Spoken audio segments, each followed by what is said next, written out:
అండి ఒక సిస్టర్ నాకు ఇలా కామెంట్ చేశారు, అక్క మీరు స్టిచ్చింగ్కి బట్టలు ఇస్తారు కదా కస్టమర్స్, మీరు మనీ ముందు తీసేసుకుంటారా, లేకపోతే సగం తీసుకుంటారా, లేదంటే కొంచెం అడ్వాన్స్గా కొంచెం తీసుకుంటారా, మొత్తం కంప్లీట్ అయ్యాక తీసుకుంటారా, ప్లీజ్ అక్క నా రిక్వెస్ట్ అనుకోండి, క్లియర్ చేయండి చెప్పండి అని కామెంట్ చేశారు.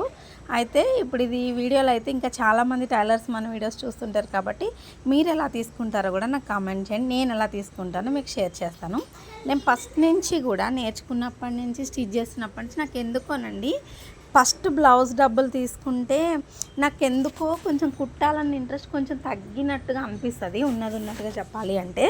అదే నేను తీసుకోనండి, అందుకే ఫస్ట్ నుంచి కూడా పెళ్లి బట్టలు వచ్చినా సరే నేను తీసుకోను అనమాట. వాళ్ళు అంటారు ఆ లైనింగ్స్ వర్క్ అన్నా తీసుకో అక్క అని.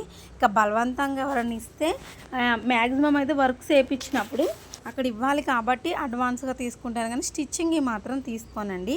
నాకు అలా తీసుకోవడం కన్నా మొత్తం కంప్లీట్ అయ్యాక తీసుకుంటే డబ్బులు కనిపిస్తాయి. మరి మీకు?